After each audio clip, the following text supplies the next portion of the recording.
All right, you guys, it's happening. It's happening. Everybody stay calm.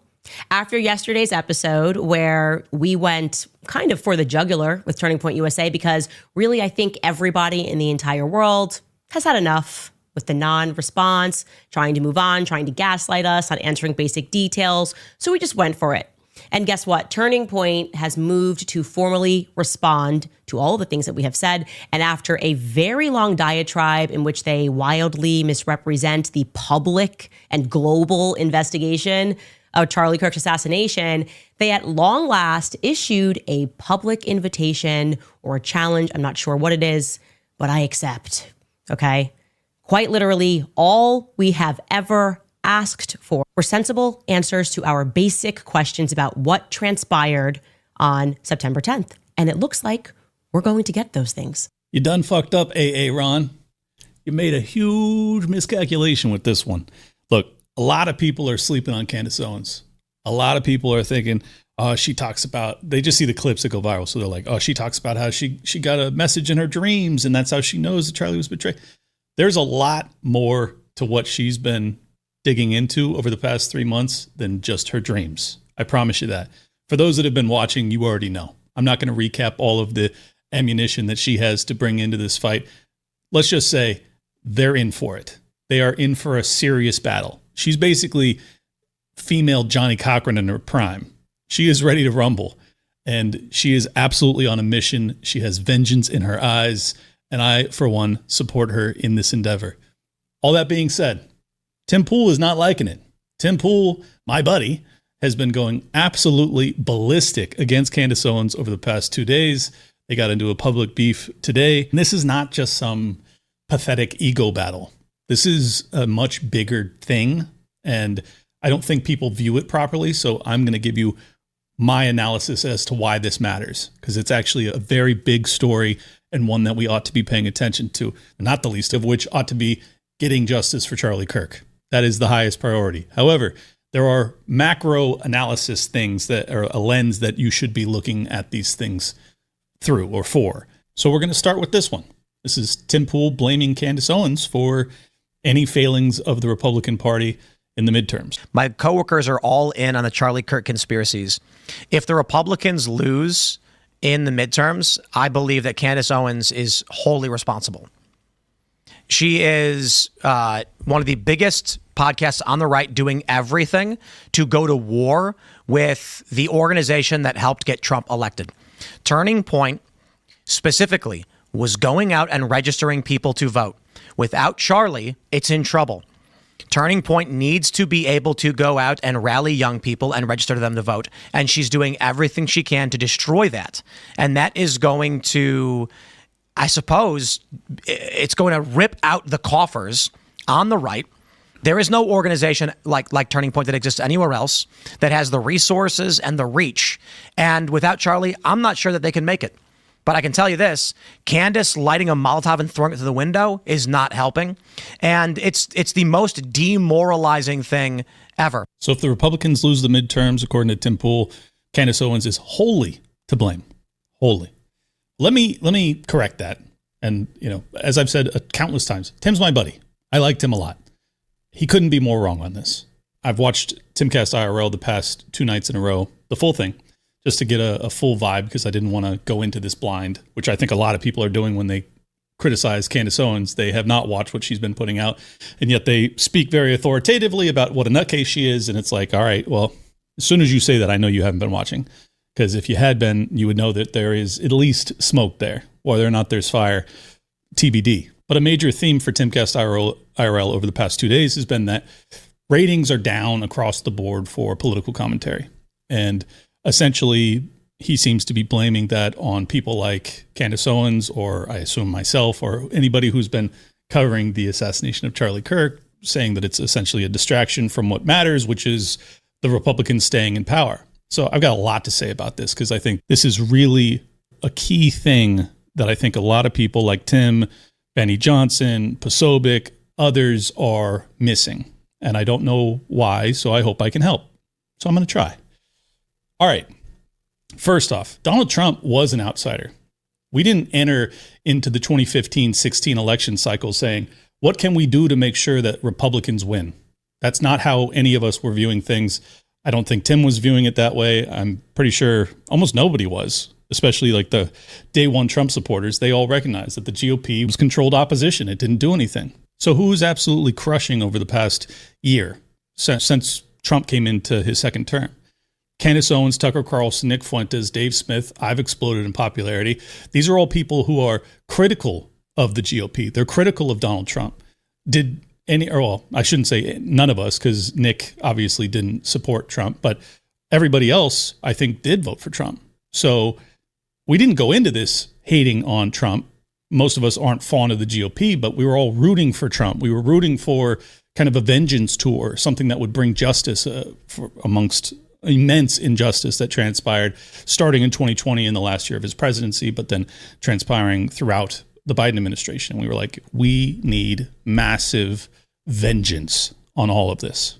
And when Donald Trump got into power, all of us naively expected it. We expected that Donald Trump would actually follow through. We expected that Kash Patel and Dan Bongino and Pam Bondi, all of these people who represented themselves as outsiders and interested in justice, that they would actually deliver on these things.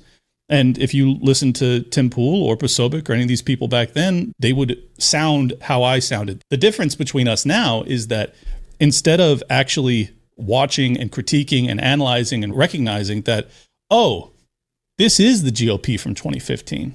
This is the GOP who promises a lot, talks a lot of shit, and then delivers nothing. I mean, that's what they are. I mean, from the Epstein cover-up, which was like the first major sign that, okay, there's something deeply awry here.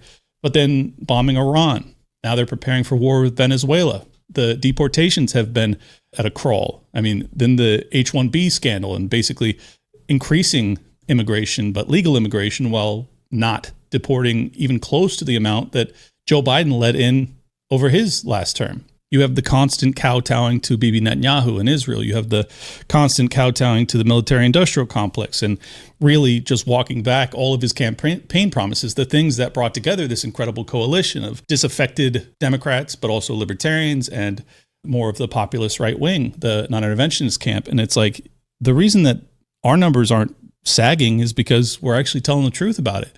And for whatever reason, you now take it as your role to essentially, what it looks like is to just carry water for them. The highest priority to Candace Owens right now is making sure that they have the right person, that they actually get justice for Charlie Kirk. You can say, oh, she's just grifting and she's throwing shade. And if you actually watched, I don't know how you come to that conclusion. It's obvious that Charlie Kirk was one of her best friends, and she fucking believes to her core that the person who killed her friend is not in prison right now. She doesn't believe Tyler Robinson did it.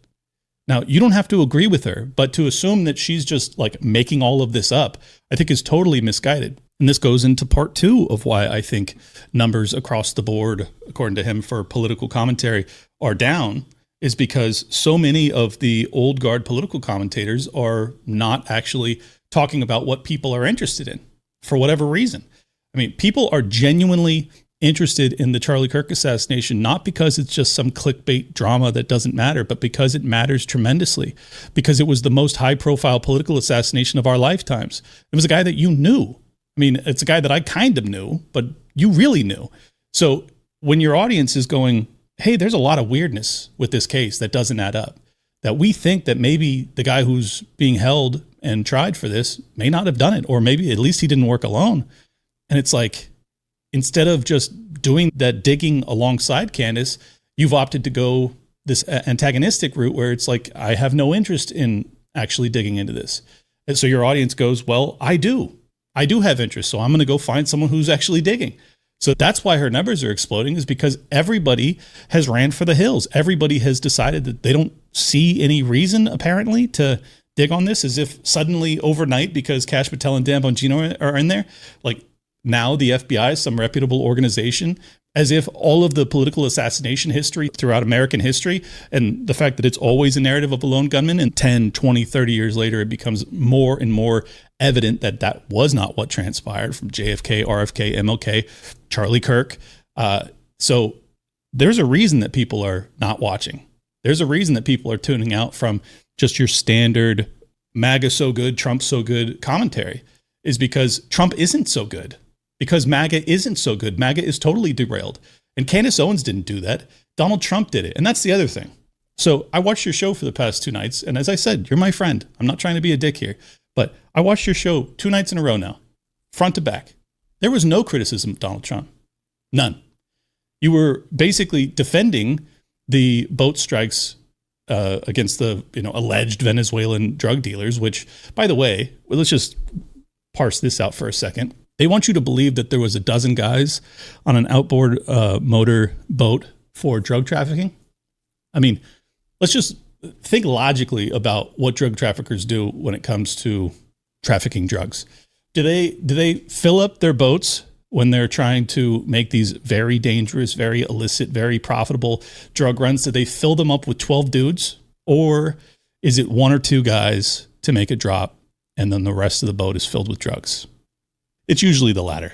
So this argument that, we're just going to, I guess, suddenly, even though we didn't trust Barack Obama, we didn't trust Joe Biden, we didn't trust George Bush, we didn't trust Bill Clinton, Donald Trump gets a pass.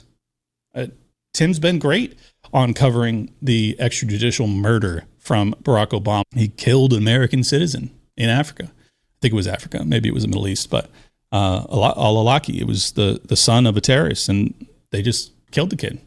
No trial, just lit him up. And it's like, suddenly when Trump's doing it, it's okay? I'd say no. I'd say no, it's not actually. But getting back to the point that I was trying to make, 4 hours. I watched for 4 hours. And I didn't find a single criticism of Trump or his entire administration. Now, I'm sure you've criticized them at some point over the past 7-8 months since he's been in power, or 10 months now.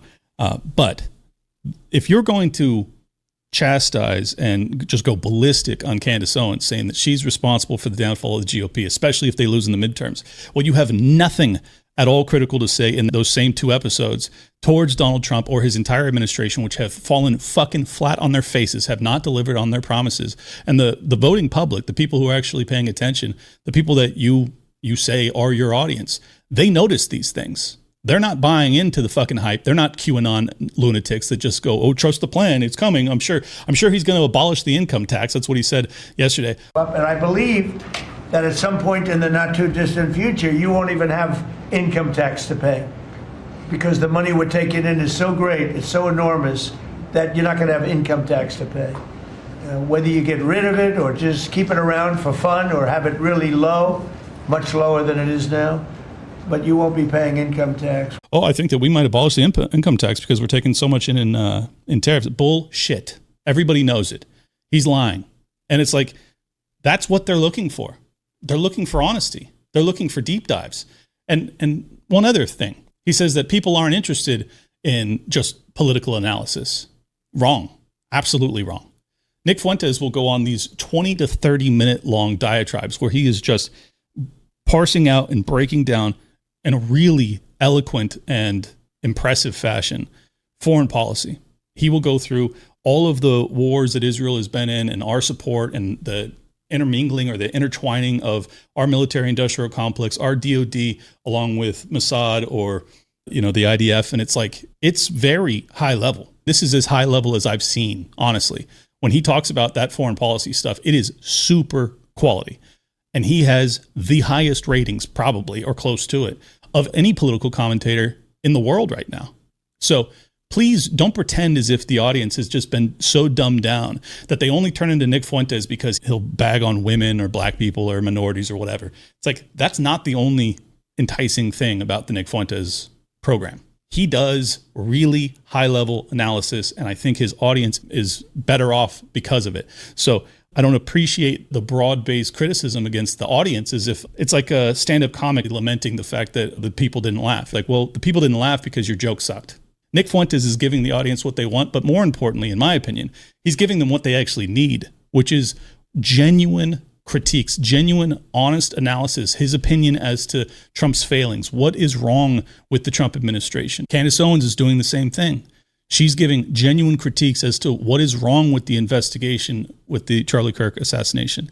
She is digging for truth. Nick Fuentes is digging for truth. I try my best to dig for truth. If you think that your job suddenly shifted from being a truth teller and honestly analyzing and critiquing the regime, which the Donald Trump round 2 is a regime. Don't get it twisted.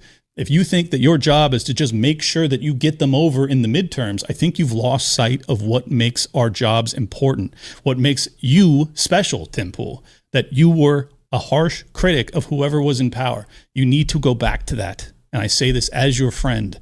Your ratings will skyrocket if you actually tell the truth. I'm sorry for the long rant, but there's other clips that he said, so I want to show you some of that too. Additionally, all of the fucking cowards on the right who are too scared to say anything about her because she tweets at me talking shit or whatever, and then a bunch of people come and flood our chat. I could give a single flying fuck. You can come and you can burn everything I have to the ground, and I will happily live in a van down by the river. I don't care to be number one. I don't need to be number one. What I care about is what is true and what will help this country and what works. And she is a fucking scumbag, okay? And she's getting worse every day. And she crossed the line. She continually crosses the line every day, insinuating that Turning Point literally killed the guy who made them all rich. At a certain point, I'm like, holy shit, we're going to lose the midterms. We're going to lose the midterms. Then we're going to lose in 2028. And it's because she's a piece of shit. Because instead of saying, guys, let's come together and figure out how to work together, she says the stupidest retarded crap. And now everybody's running around divided and broken. For what reason? Oh, I can answer that one. The reason is that she doesn't believe that Charlie Kirk's killer is in prison. And most of us don't feel that way either. At least we're not confident of that fact. And that is the reason. That is the reason that we're divided on that topic. The broader reason we're divided is because the Trump administration round 2 fucking sucks. It fucking sucks. And let me also add, the real reason I'm doing this episode, I was inspired by you saying all of these fucking cowards on the right who won't call out Candace Owens. Well, I thought to myself, I'm kind of being a coward. I'm being a coward because I won't call you out, because I won't tell the truth about what I see happening. That I see a lot of people who were kind of the populist rebellion leaders when it comes to political commentary, and many of which helped kind of usher in Trump round 2, have instead of holding Trump to his promises, have decided that their primary job is to make sure that the Republicans, the Mike Johnsons of the world and the Lindsey Grahams of the world stay in power. Now, you may say, oh, I don't actually support Lindsey Graham. Of course you don't. Neither do I. But when you say we're going to lose the midterms, sorry, Tim, 90+% of the GOP fucking sucks, and you know it. So if we lose the midterms, I don't care. What are they accomplishing? They have the Supreme Court, they have Congress, they have the Senate, they have the White House. They've got everything, buddy. What are they fucking delivering to you? And yet you think that the reason that they might lose the midterms is because Candace Owens is concerned about who killed her friend?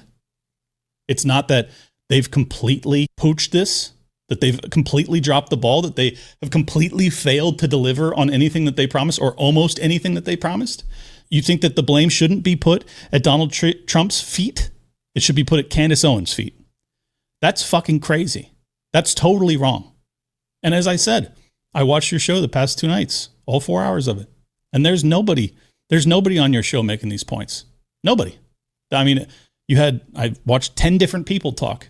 Nobody had any criticism of Trump's failings. Nobody had any real support for what Candace Owens is doing. Almost nobody had anything, skeptical to say about what actually transpired with Charlie Kirk's murder.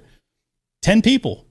And I think it's just reflective of the environment that you've created, that they don't feel comfortable. Because I find it very hard to believe that all of those people that were on the panel over the past 2 days, none of them had anything to fucking say in defense of 30-06 through the neck, doesn't make sense to me.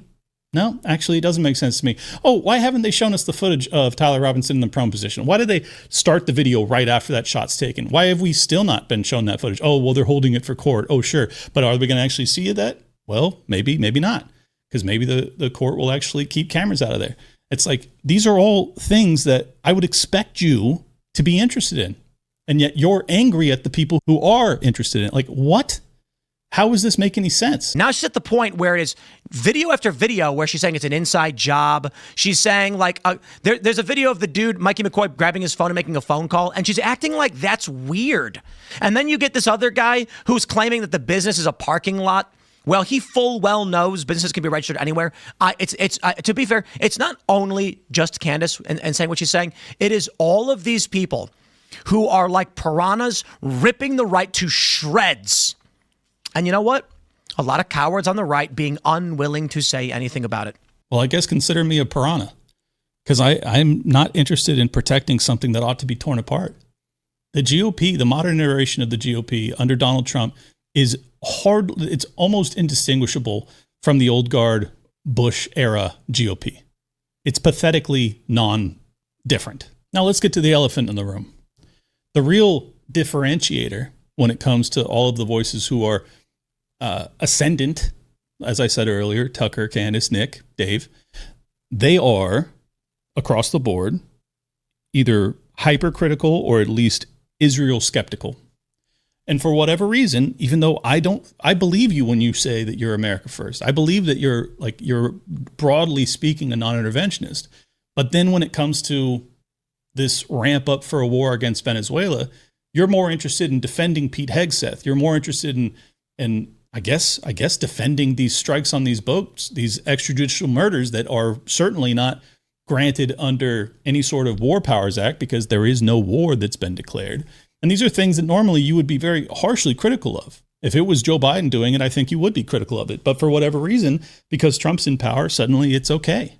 And I don't understand why. But the real elephant in the room is that your audience, young people across the board, have become increasingly skeptical of our relationship with Israel. And it obviously was catalyzed by the October 7th attacks, which then led to the multi-year war of Israel just absolutely devastating the Palestinians. And throughout this, again, you criticized those who were skeptical of Israel's actions and essentially accused them of Israel derangement syndrome, me being one of them. Well, I was on your show, and it's like, this is just not a way of genuinely analyzing and telling the truth about things. If you want to defend Israel, defend them. Do it on the merits of what you see in front of you. And I think you can't. I think that's the truth. Instead of actually taking the stand of like, okay, I've analyzed this. I can't defend Israel. I can't defend what they've done. They've bombed like 6 of their neighbors over the past 2 years after an attack from one terrorist group inside of Palestine, inside of Gaza. So for all of your guests that have come on over the past 2 years, not all of them, but many of them who have come on and have been critical, and I'll credit you for having those guests on, even though I have suddenly not been invited in 15 months now. I don't know why. But regardless, it's like you've had dozens of guests who have been, in my opinion, appropriately critical of Israel. And oftentimes you would go into these diatribes of how they have Israel derangement syndrome. And like, I'll grant you, there are some people out there like that. There are people that just like anything that happens and they immediately go, Israel. It's like, no, obviously there's a lot of bad actors across the world, but I still feel like you haven't done your part of being honest about Israel's actual failings, what they've done that you view as being wrong. I think I would take it much more seriously when you say that people have Israel derangement syndrome if I didn't feel as if you were essentially covering for a lot of Israel's bad actions, because they have done a lot of bad things. And it's not just you. It's your entire panel. This Elad guy who went absolutely nuclear on Candace Owens last night too. And it's like, it just comes across like basically lukewarm Fox News at this point. And if that's your comfort zone, so be it. I'm not telling you what to do. I'm just telling you my opinion as someone who was a fan of yours and a fan of your show in the past is like, I see a shift here that doesn't make sense to me. It seems as if you are off the beaten path. And this is across the board. This goes for Posobiec. This goes for Benny Johnson. I mean, the reason that these other shows are ascendant is because they are without fail right about these issues when it matters most, because they don't have any sacred cows. They don't have anything that they're unwilling to touch. Like, if Israel does something wrong, they say it. If Trump does something wrong, they say it. If I feel like you're doing something wrong, I'm saying it. Because you're saying all these fucking cowards on the right, well, I'm not one. I'm not a coward. I believe that the truth is paramount to all of this. And I hope that it doesn't destroy our relationship, because I do like you a lot. That's sincere. But I have to be honest. I think that that's the reason that political commentary is down across the board. It's not, though. I've never been better by multiples.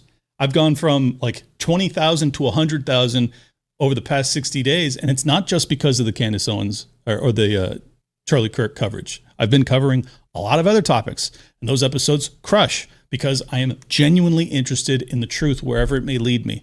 And I think that's the problem, is that for whatever reason, instead of just being interested in the truth wherever it may lead you, you're more interested in critiquing those that are after the truth, arguing that, in fact, their actions are destroying the right. Wrong. The right is being destroyed because not enough people are doing the same thing. The not enough people are being honest about what is actually happening. That Donald Trump is compromised.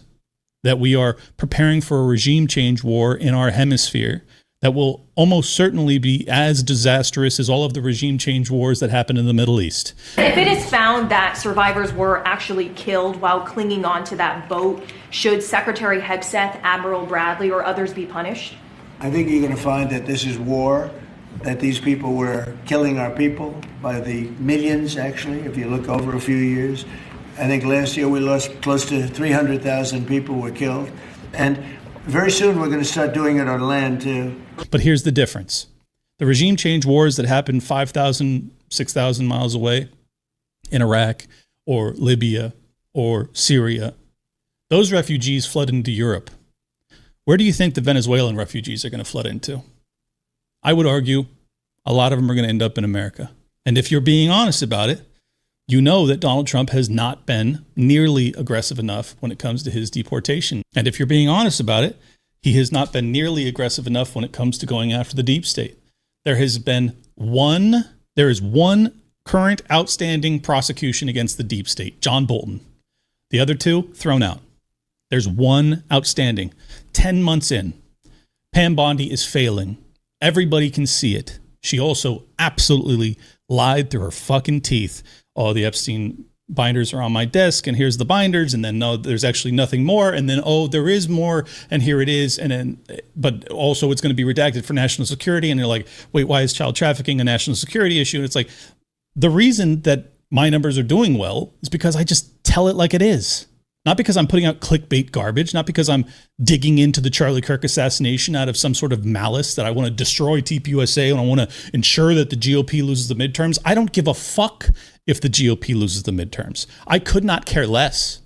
I only care that people who are actually committed to putting America first prevail. My entire energy, unfortunately, MTG stepped down, but Thomas Massie, that's my number one focus. As long as I keep him in there in the midterms, that will be mission accomplished. And it would mean a lot to me if you, with your immense platform, would actually speak up in his defense. You know he's a fucking good guy. You know he's honorable. He's one of the best people we've got. And Donald Trump has, along with the Adelsons and other billionaire scumbags who are also affiliated with the Epstein operation, have put up a $22 million bounty against him. So when you say, oh, we're going to lose the midterms because of Candace Owens, well, what if we lose Thomas Massie because of you? Should I then turn around and blame you for that? No, I won't actually, because the blame lies at the top. The blame doesn't lie with the commentators who are pointing out things that you're uncomfortable with. The blame lies with the fact that Donald Trump is fucking compromised, that he is owned by his donors. And that's the whole reason that MTG resigned, probably because she was scared for her life. And that's the whole reason that there's this $22 million bounty, primary bounty, against the best congressman since Ron Paul. That's my focus. Vote for us. We'll release the Epstein files and finally drain the swamp. Awesome. Finally, justice. Here it comes, the Epstein files phase 1. We got all your favorite E-celebs here. Don't you think that's a little tacky? I mean, like, this is an international child trap. The Epstein files are on my desk. Oh, that's great. That's great. That's what we've been waiting for. Well? Oh, they don't exist. Wait, what? Yeah, the Epstein files don't exist. They're a Democrat hoax. But you just said, hey, what the fuck? That's my wallet. Sorry, Israel needs new weapons. Bye. Psst. What do you want, Democrat? Vote for us. Why? What do you have to offer? Hey, that's my wallet again. What are you people doing? Sorry, Israel needs new weapons. Bye. Are Schoenhead's numbers down? No, they're not. 1 million to 2 million views, sometimes more, every single episode. It's crazy. But what's the tie that binds here? She's populist left. The tie that binds is obviously one thing. There are no sacred cows. Did she then pivot to saying, oh, we just got to make sure that the Democrats win in the midterms? She doesn't give a fuck, just like I don't give a fuck. All I care about are honorable people prevailing. And if we don't have an honorable person that's on offer, am I going to just sacrifice my soul to make sure the Mike Johnsons of the world stay in power? The answer is no. I have no interest in defending those people. So, yeah, if I am responsible for destroying the right, it's overt, not covert. I'm telling you exactly how I feel. These people don't represent us. The vast majority of them, this is the other thing that you guys never talk about. 80% of Congress, bipartisan, over 80% take money from Israel-affiliated political action committees. These people do not represent us. So if you're going to ask me if I'm going to lose any sleep that the GOP might lose in the midterms when they have all of the branches of power and yet they don't deliver anything now, why should I care? And everybody at home is thinking the same thing, rightfully, that they shouldn't care because these people don't represent us. So the people that they're going to be paying attention to, the people whose numbers are going to increase, are those that are telling the truth about that actually say, yeah, this isn't tribal, actually. And if it is tribal at all, it's Americans. Like, do you represent my tribe, aka America? And 80% of them don't. Both sides of the political aisle. And that is the conversation we ought to be having. And if you're losing any sleep over the midterms, I would encourage you not to. These people are not our allies. I know you know that, Tim. I know you know. And just to show you I'm not making this up about Fuentes, check this clip out. You have the rise of Germany, which is what creates World War I, World War II. And the United States rises to the occasion and becomes a superpower. But then we're locked in this contest with the Soviet Union. And basically the United States doesn't know the end of war for 70 years.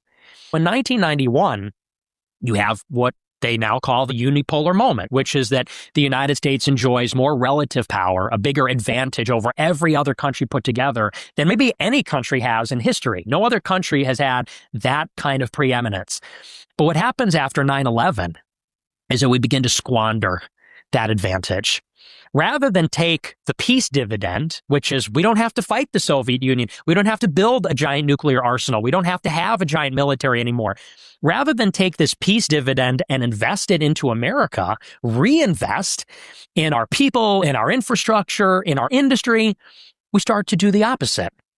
And so we go to war in Afghanistan. Then we go to war in Iraq. Hundreds of thousands of troops in the Middle East with a dozen strategic objectives. We're going to topple Saddam. Then we're going to build a democracy. You go from having more power, relative power, than any civilization in history, winning a century of nuclear war, only to blow it and then maybe lose 20 years later. That was the worst policy mistake of all time. You know what that clip reminds me of? Reminds me of this guy named Clint who went on Timcast shortly after Russia invaded Ukraine after reading Scott Horton's incredible book, Provoked, and laid out basically the same story. The unipolar moment that America had an opportunity to create basically peace on earth for quite some time, as well as incredible, immense prosperity for the American people. And instead of embracing that and trying to make that permanent, or at least hold on to it for as long as possible, we wasted all of it on consistent militarism and intervention, largely on behalf of Israel for the next 20 plus years. But it didn't just start after Russia invaded. The BS about Ukraine has been persistent for decades. Can I go on a rant? Yeah. Briefly? All right.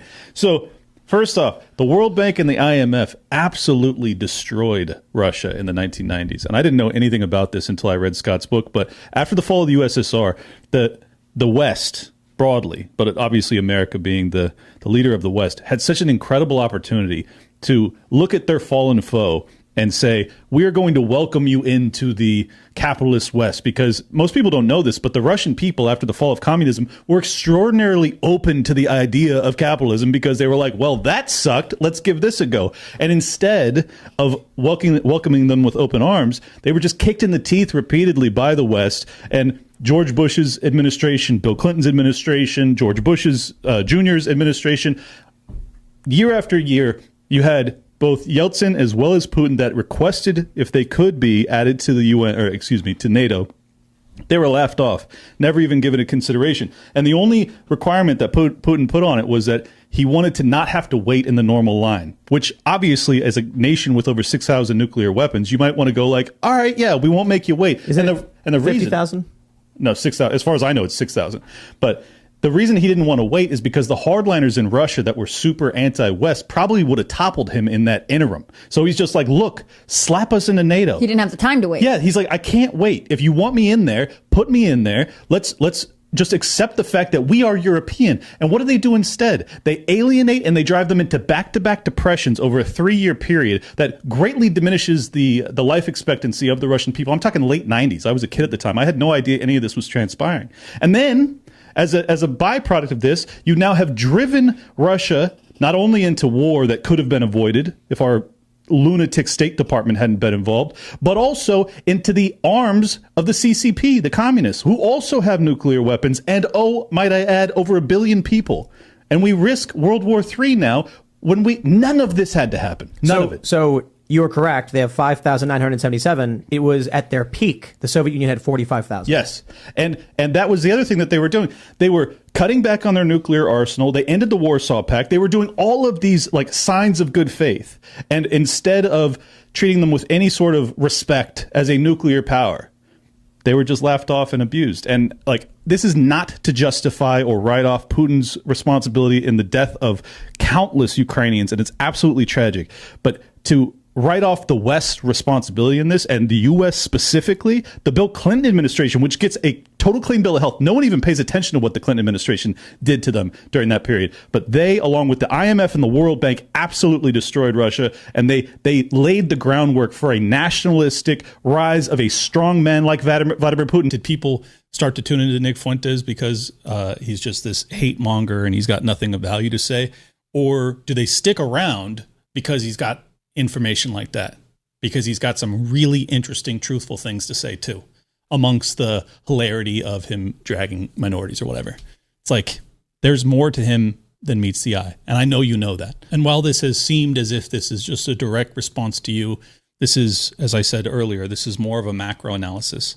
This is the bigger problem that we're facing right now, is that so many of the people, so many of the independent political commentators who were just like me a couple years ago, who were telling the truth about whatever they saw happening, now see themselves as being essentially apparatchiks to the Trump administration, that they have to make sure that the GOP wins in the midterms, that's priority number one.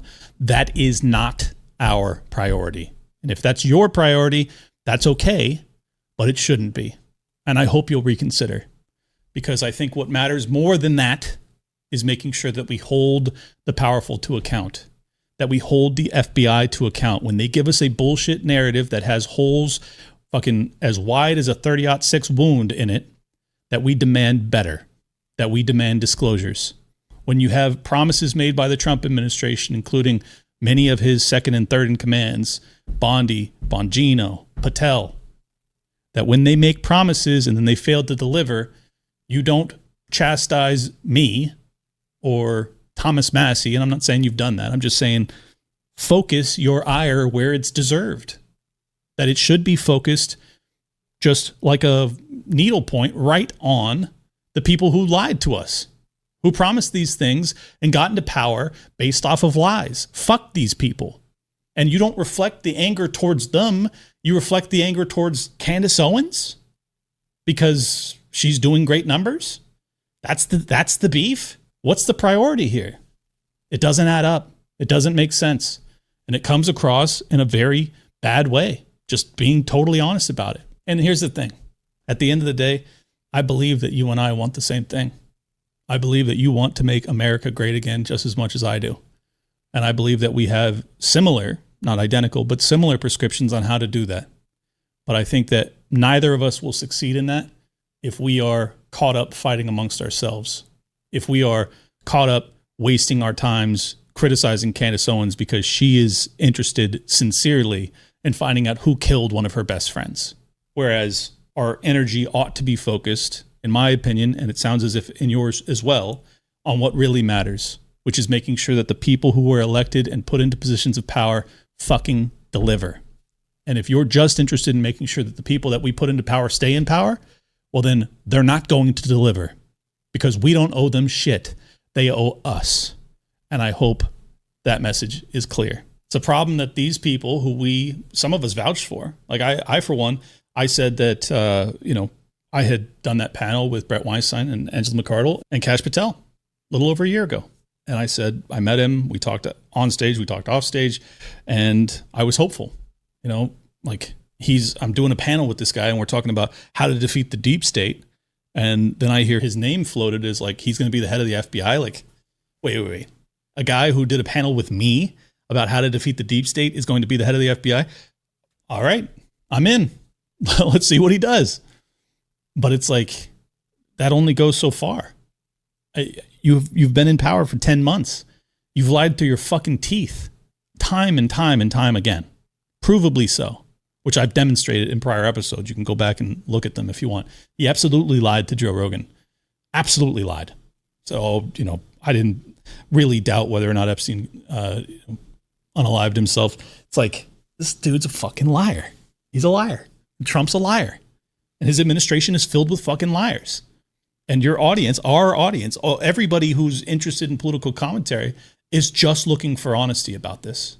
They just want to know that when you see someone lying, are you going to call it out or not?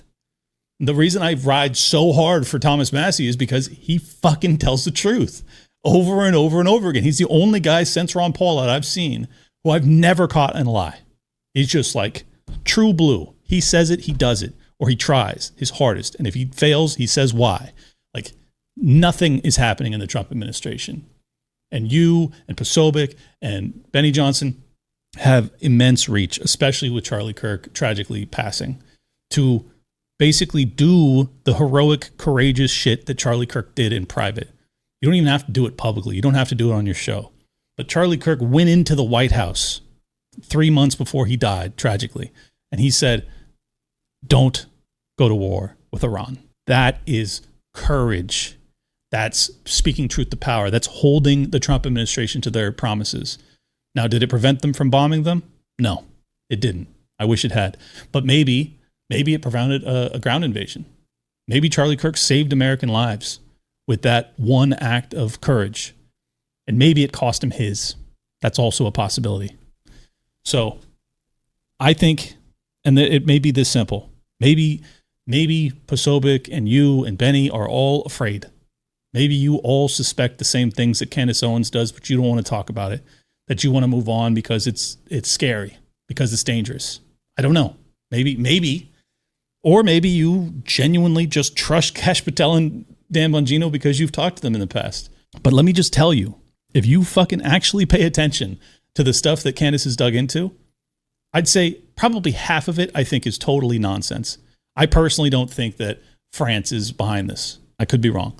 But I think that there's a lot of things that she has gone into that are definitely of value, particularly the group chats, particularly if she's right, which she has tripled and quadrupled down on this, that the day before Charlie was taken out, he texted many people in TPUSA and he said, they're going to kill me. And the implication was tomorrow. And then his life was taken the next day. I don't think that that's nothing. I think that matters a lot. And I think that this sit down between Candace Owens and the TPUSA people will be exactly what this country needs. No cowardice, no carrying water, just fucking telling it like it is, asking hard, sincere questions face to face, and then answering them in response. That is how we progress. And for the record, that's how you keep the right together. You don't keep the right together by criticizing and chastising and blasting those that are demanding the truth, that are demanding answers. You keep the right together by giving answers, by getting answers, by demanding that the right deliver on what they promised us. And if they don't deliver on what they promised us, they deserve to lose, and they should, and they shall. And that's a good thing. That's healthy. Fuck these people. If they don't represent us, get the fuck out, go home. Go get your board seat on Boeing or whatever. But don't expect us to just vote for you because Donald Trump tells us to. Just yesterday, this Tennessee congressman barely wins after Trump carried the state by like 25 points or something crazy. This guy barely wins, and I go through his website, and what's it say? Sure as shit. He's like, I'm going to carry forward the America First mantra of Donald Trump. But then it goes, you scroll down, and it's like, what's he say about Israel? Israel's our greatest ally, and we're going to I'll continue to make sure that they have as much weapons as they need, and blah, blah, blah, blah, blah. It's like, fuck that. I'm done with that paradigm. And Nick Fuentes is done with that paradigm. And Dave is done with that paradigm. And Candace and Tucker, they're all done with that paradigm. They're enemies of Western civilization. Who are these people? Are they the Muslims? Are they the Jews? Are they, whatever people have always... No. They're not the Muslims. They're not the Jews. They're not the blacks. They're not whatever group you're blaming. They're any individual who doesn't acknowledge the human soul. Period.